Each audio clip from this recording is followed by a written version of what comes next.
Good morning second year. आज जो topic है वो है चालकता अनुमापन के अनुप्रयोग, यानी कि एप्लीकेशन ऑफ कंडक्टेंस मेजरमेंट। तो सबसे पहला एप्लीकेशन है जिसमें हम डिटरमिन करेंगे, मालूम करेंगे आयनन की मात्रा, दुर्बल विद्युत अपघट्य के आयनन की मात्रा, यानी कि determination of degree of ionization of weak electrolyte. तो डिग्री ऑफ आयनाइजेशन को हम अल्फ़ा से डिनोट करते हैं। यदि मान लें कि कोई इलेक्ट्रोलाइट है, उसकी वी डाइल्यूशन पर या वी सांद्रता पर, तो एट वी डाइल्यूशन आयनन की मात्रा डिग्री ऑफ आयनाइजेशन अल्फ़ा, ये इज इक्वल टू होता है lambda we upon lambda infinite. तो फिर लैम्डा वी क्या चीज़ हो गया? लैम्डा आपको मालूम है इक्विवेलेंट कंडक्टेंस है, तो लैम्डा वी है वी तनुता पर तुल्यांक चालकता, यानी कि equivalent conductance at V dilution and lambda infinite है अनंत तनुता पर तुल्यांक चालकता, यानी कि equivalent conductance at infinite dilution. अब कोलराउश के नियम से आपको मालूम है कि lambda infinite is equal to lambda C infinite plus lambda A infinite. Lambda C का मतलब कैटायन के लिए तुल्यांक चालकता अनंत तनुता पर, उसी तरह से एनायन के लिए equivalent conductance at infinite dilution. तो फर्स्ट एप्लीकेशन हो गई जिसमें आप अल्फ़ा निकाल रहे हो। नाउ सेकेंड अब दूसरी एप्लीकेशन है determination of solubility of sparingly soluble salt, यानी कि अल्प विलेय लवण की विलेयता ज्ञात करना। तो ऐसे लवण, ऐसे सॉल्ट जो कि कम घुलनशील हैं, जो कि कम घुलते हैं, for example lead sulphate, barium sulphate, silver chloride etcetera, इनकी सॉल्युबिलिटी या विलेयता बहुत कम होती है और साधारण रासायनिक विधियों द्वारा हम इनकी सॉल्युबिलिटी नहीं डिटरमिन कर सकते हैं, विलेयता निर्धारित नहीं की जा सकती। लेकिन यदि हम चालकता मापन से इन सॉल्ट की विलेयता को नापें तो ये इजीली हम इसको ज्ञात कर सकते हैं। तो जिस भी सॉल्ट की, जिस भी अल्पतम विलेय लवण की विलेयता को हमें निकालना है, सॉल्युबिलिटी ज्ञात करनी है, उसको हम चालकता मापी जल के साथ हल्का सा गर्म करते हैं और गर्म करने के बाद उसको वापस 25 डिग्री सेंटीग्रेड तक ठंडा कर लेते हैं। तो सॉल्ट की कुछ बहुत कम मात्रा पानी में घुल जाएगी और जो बचा हुआ जो सॉल्ट बचा रह जाता है वो नीचे के सेटल हो जाता है। अब इस विलयन की हम विशिष्ट चालकता को मेज़र कर लेते हैं, स्पेसिफिक कंडक्टेंस को मेज़र कर लेते हैं। मान लें कि विलयन की जो विशिष्ट चालकता है वो कप्पा एस है, ये कप्पा एस है, और जो हमने पानी चालकता मापी जो जल उपयोग करा है उसका है विशिष्ट चालकता, उसकी है कप्पा ऑफ H2O। तो इसका मतलब जो सॉल्युबल हो गया है सॉल्ट, उसकी जो स्पेसिफिक कंडक्टेंस क्या हो जाएगी? Kappa S minus kappa of water, यानी कि विशिष्ट चालकता सॉल्ट सॉल्यूशन जो आपका बना हुआ है उसकी माइनस कप्पा ऑफ वाटर।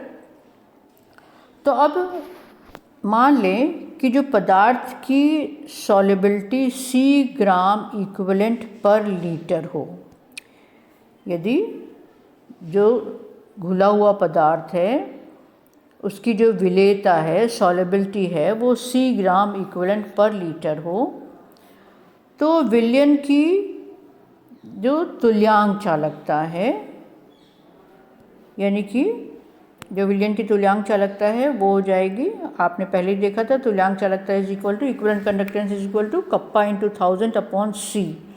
तो यहाँ कप्पा की जगह क्या होगा? Kappa S minus kappa of water into 1000 upon C। चूँकि पदार्थ की विलेयता बहुत कम है, आपको मालूम है बहुत कम जो सॉल्ट है वो सॉल्युबल हुआ है, इसलिए हम इक्विवेलेंट कंडक्टेंस को अनंत तनुता पर तुल्यांक चालकता मान सकते हैं कि अनंत तनुता पर, इनकी एट इनफाइनाइट डाइल्यूशन पर है। तो इसका मतलब lambda V is approximately equal to lambda infinite, तो lambda infinite is equal to हो जाएगा लैम्डा वी की जगह पर हम यहाँ पर लैम्डा इनफाइनाइट रख देते हैं, और कोलराउश नियम से lambda infinite is equal to है lambda A plus lambda C. Now ये जो C है इसको हम इस तरफ ले लें तो क्या हो जाएगा, C क्या है, विलेयता, जो सांद्रता है वो विलेयता है, सॉल्युबिलिटी है।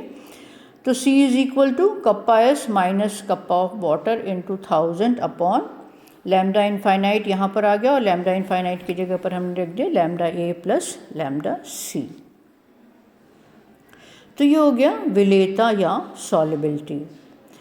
और यदि हमें सॉल्युबिलिटी, ये सॉल्युबिलिटी आपकी आई है ग्राम इक्विवेलेंट पर लीटर, क्योंकि आपने शुरुआत में माना था कि जो पदार्थ की विलेयता है वो C ग्राम इक्विवेलेंट पर लीटर है।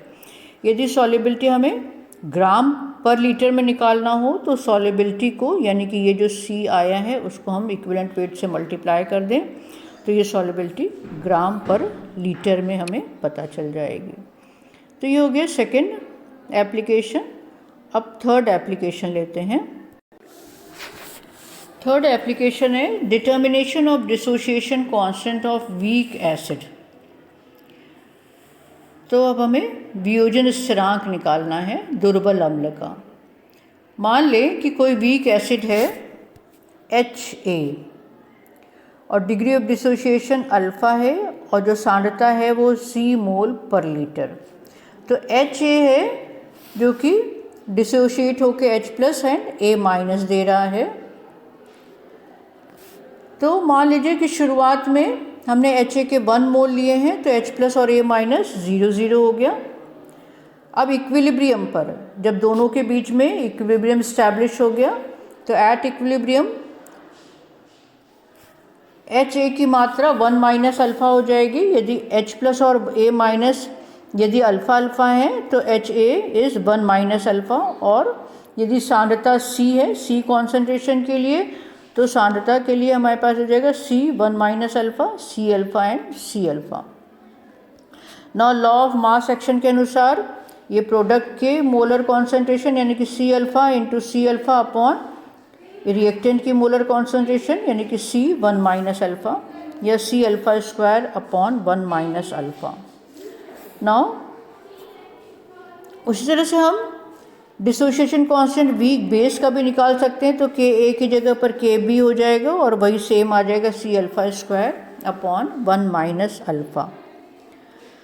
ना चूँकि डिग्री ऑफ डिसोसिएशन आपने पहली एप्लीकेशन में पढ़ा था, degree of dissociation is equal to होता है alpha is equal to lambda we upon lambda infinite. अब इस अल्फ़ा की वैल्यू को हम इक्वेशन में यदि हम रख दें तो क्या हो जाएगा, Ka इज इक्वल टू आपका आ गया था C अल्फ़ा स्क्वायर। तो अल्फ़ा की जगह पर आपने lambda we upon lambda infinite का स्क्वायर हो गया, और नीचे 1 माइनस अल्फ़ा था डिनोमिनेटर में, तो यहाँ पर हो गया 1 minus lambda we upon lambda infinite. इसको आप यह सॉल्व करते हो तो ये आ जाएगा lambda V square upon lambda infinite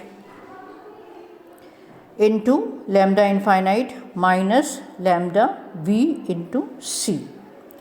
अब चूँकि C इज इक्वल टू होता है 1 अपॉन V, तो C की वैल्यू यदि आप रख देते हो तो ये V नीचे आ जाता है। उसी तरह से Kb की वैल्यू भी सेम आ जाती है, lambda V square into C upon lambda infinite minus lambda infinite multiply by lambda infinite minus lambda V। तो ये एप्लीकेशन हो गई determination of dissociation constant of weak acid and weak base. तो एक न्यूमेरिकल लेते हैं जिसमें कि आयनिक स्ट्रेंथ निकालनी है किसी भी सॉल्ट की, उसके सांद्रता आपको दिया हुआ है, तो आप आयनिक स्ट्रेंथ कैसे निकालोगे। तो 2 क्वेश्चन है इसमें, एक है KCl का, KCl दे रखा है, इसकी आयनिक स्ट्रेंथ निकालनी है।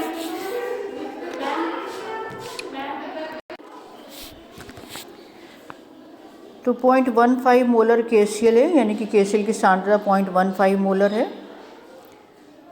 तो फॉर्मूला है आयनिक स्ट्रेंथ निकालने का, mu is equal to half C1Z1 square plus C2Z2 square. तो सबसे पहले हमें क्या करना होगा, जो भी सॉल्ट है उसको आप डिसोशिएशन फॉर्म में लिख दो, कैसे वो डिसोशिएट हो रहा है। तो KCl है वो K plus and Cl minus ion में डिसोशिएट हो रहा है। तो KCl की सांद्रता 0.15 है, जब वो डिसोशिएट हो जाता है तो K प्लस भी 0.15 मोलर हो जाएगा और Cl माइनस आयन भी 0.15 मोलर हो जाएंगे। और K प्लस पे की संयोजकता 1 है और Cl माइनस आयन की भी 1 है, यानी कि Z1 is equal to 1 and Z2 is equal to 1। K plus की सांद्रता 0.15 यानी कि C1 is equal to 0.15 and C2 is equal to 0.15। अब इस फॉर्मूले में रख दें mu is equal to half C1 की जगह पर 0.15 इंटू 1 स्क्वायर और C2 की भी जगह पर सेम यही हो जाएगा। तो आंसर हमारे पास कितना आ गया?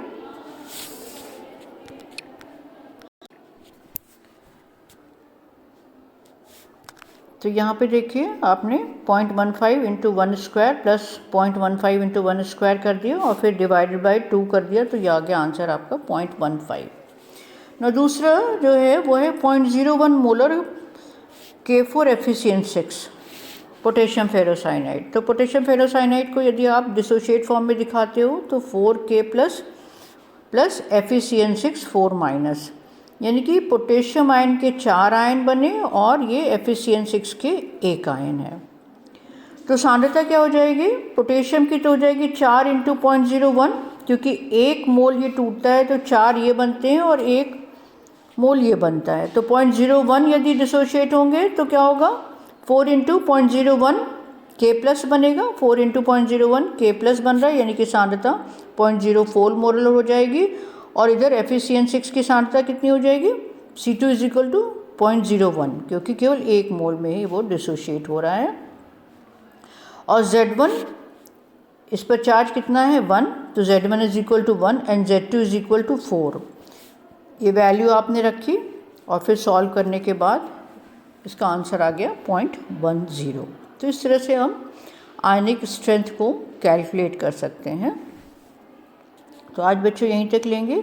नेक्स्ट सेशन पे एक एप्लीकेशन इसकी लेंगे, जो लास्ट एप्लीकेशन है, बहुत इंपॉर्टेंट एप्लीकेशन है, वो है कंडक्टोमेट्रिक टाइट्रेशन।